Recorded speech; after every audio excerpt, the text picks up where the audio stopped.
Despite the outcry, public condemnation and hyperbole surrounding his hotly debated Fair Elections Act, Canada's Minister of State for Democratic Reform, Pierre Poilievre, says his proposed legislation is, quote, common sense and reasonable. And he joins us now for more from our nation's capital.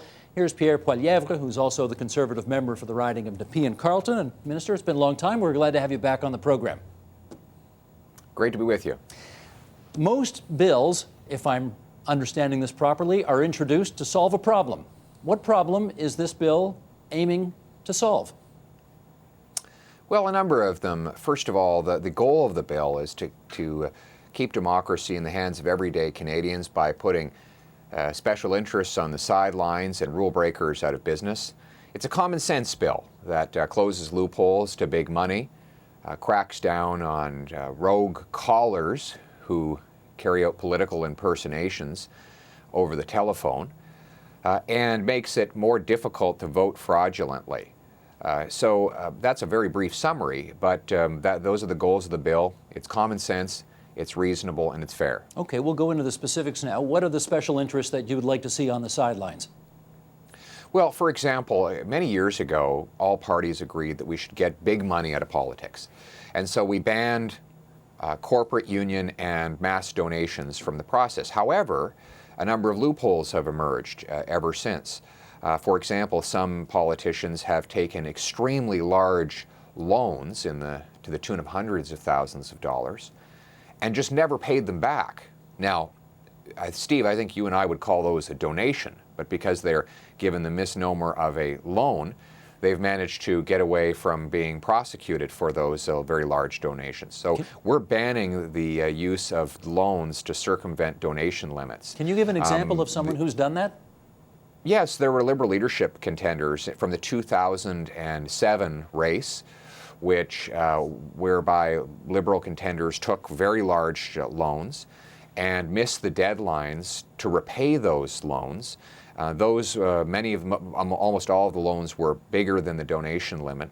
And even to this day, almost 6 years later, many remain unpaid.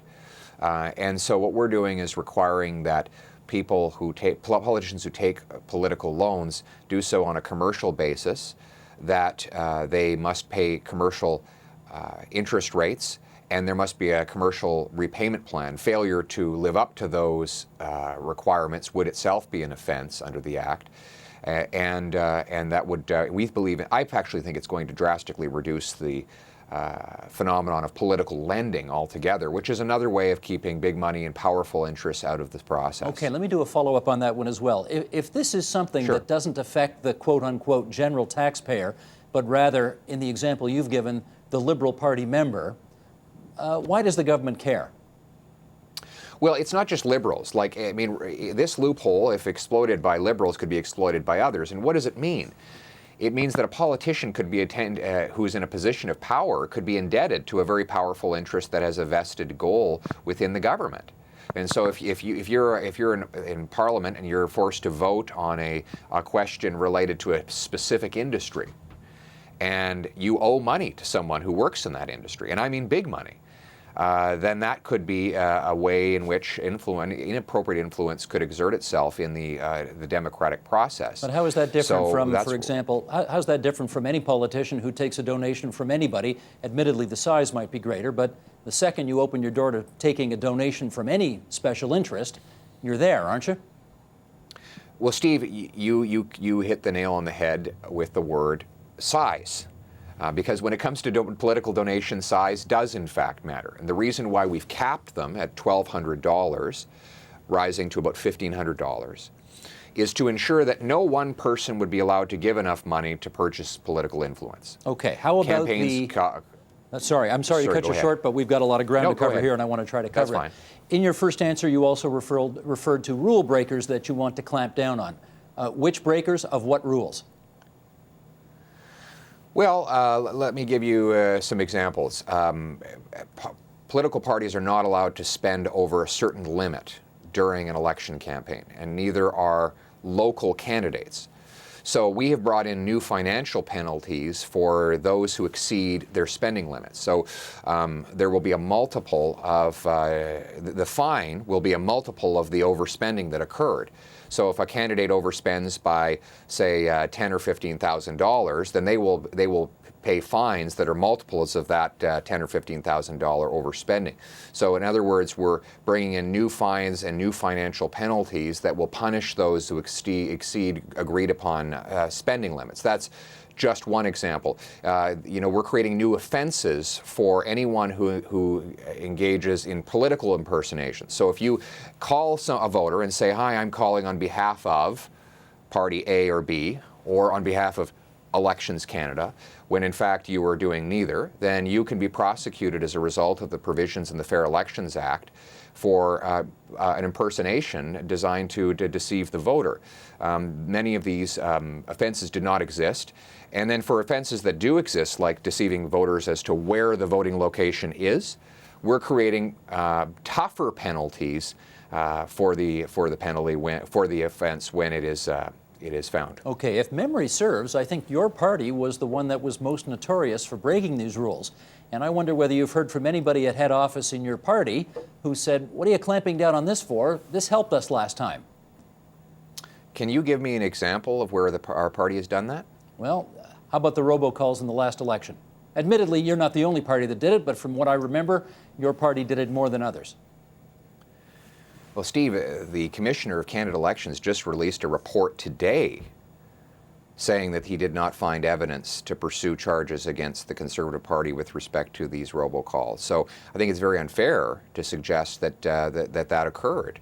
We ran an honest and fair election campaign in 2011. We won fair and square, and nobody in the Conservative Party has been charged or accused of to the contrary. Not one in Guelph? Not a Conservative Party activist in Guelph was charged? Well, you're talking about a volunteer who was charged there, and there has been a Liberal who was found guilty of making an illegal robocall in that riding. But more broadly, that the Conservative Party of Canada was not involved in that. Ah, okay. So somebody acting on behalf of the Conservative Party, but not a quote-unquote staffer of the party in Ottawa, you'll acknowledge that that did happen. No one was acting on behalf of the Conservative Party in doing that. No, Okay. Absolutely not. Okay, let's move on to this issue. If someone did that, they would have done so not acting with the support of the Conservative Party. We would never condone that, and if ever we heard of it happening, we would immediately report it to authorities. Okay, let's go on to discuss this issue of vouching, which has become a big deal. Just for those who don't know, vouching is when somebody else obviously vouches for somebody who's at the polls who may not have the appropriate identification to prove that they live where they say they live, etc. And you're removing the ability of somebody to be able to do that, if I understand this properly. Why do you want to do that? Well, we think that every single voter should present ID when they cast their ballot. I mean, you have to present ID to do pretty much anything these days. If you want to drive a car, buy a beer, or exercise your constitutionally protected right to cross the border, you have to present ID. And we think that it's reasonable to expect that when a voter arrives at a voting location, that they present ID proving who they are before they vote. Does that disenfranchise anybody by requiring that? I don't think so. I mean, Steve, you ask a fair question. If we required photo ID, that might be more challenging for people. But we have 39 different forms of approved ID that people can bring. They can choose from this list of 39. If they don't have photo ID, they could bring, for example, a utility bill, or a student card, or a letter of attestation from a student residence, a senior's home, an Aboriginal band council on reserve.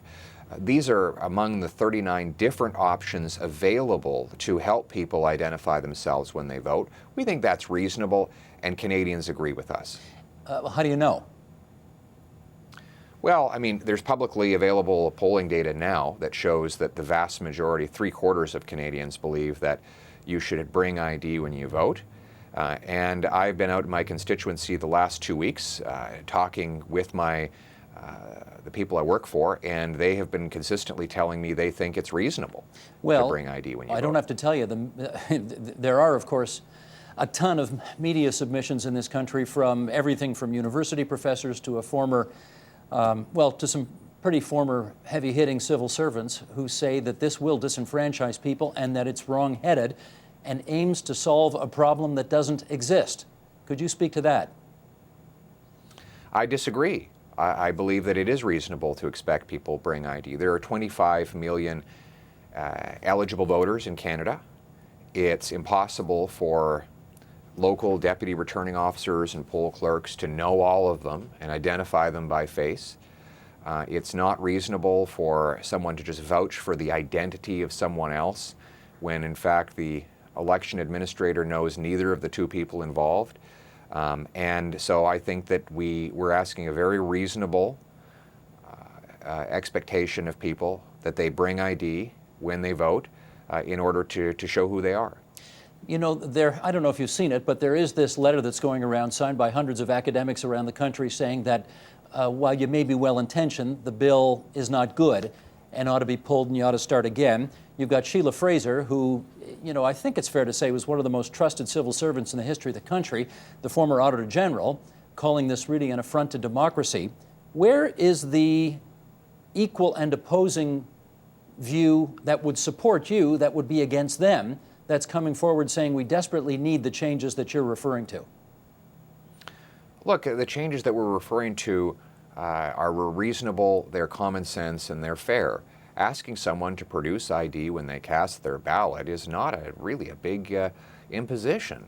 And I think that's why a lot of the critics have been exasperated with the fact that Canadians have not joined in the chorus of critiques.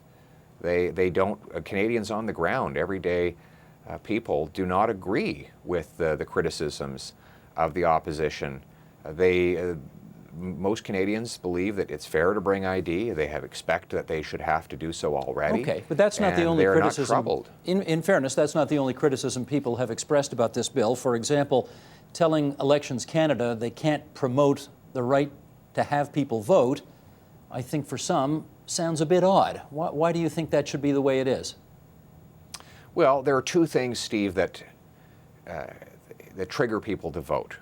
One is motivation. The other is information. Motivation. That's what people, what political parties and candidates offer.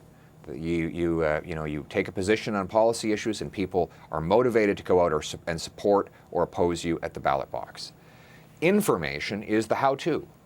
How do I vote in advance? How do I vote by mail? If I'm going to be out of town on election day, is it possible for me to go to the returning office and cast my ballot beforehand? What if I'm disabled? How do I get in? Will there be a ramp for my wheelchair? This is the basic information. And Elections Canada's own data shows that they have done a very poor job of informing people of this basic information. So the Fair Elections Act requires that the agency focus on information while leaving motivation to the campaigns and parties whose job it is. Okay, but Preston Manning's a guy I think you like and respect, the former leader of the Reform Party, who testified before a House committee on this issue, and he's in favor of an expanded role for Elections Canada in terms of voter participation and education in order to increase turnout. Are you going to take his advice? Well, listen, of course we have a lot of respect for Mr. Manning. The goal, he's run a lot of campaigns, and in fact he has a lot of experience motivating voters. People like him who were in the political process as candidates and leaders are the ones who are responsible for motivating people to get out to vote and cast their ballots. And at the end of the day, that's what people want from their political leaders. What they expect from their election agency is the basic information, the how-to, and that's where the elections agency has fallen short. Let me just give you two stats. Among young people, 50% were unaware that they could vote early in the last election. Among Aboriginal youth, it was 3/4 who were unaware of that fact. So if you're a young person, you don't know that you can vote early, and then on election day you happen to have an exam or a work obligation, then you've lost your chance. The agency really needs to do a better job of giving people that basic information, and the Fair Elections Act will require it do so. Okay, Minister, that's our time. We thank you very much for coming on TVO tonight. Good to be with you, Steve. That's Pierre Poilievre, the MP for Nepean Carleton, Minister of State for Democratic Reform. Support Ontario's public television. Donate at tvo.org.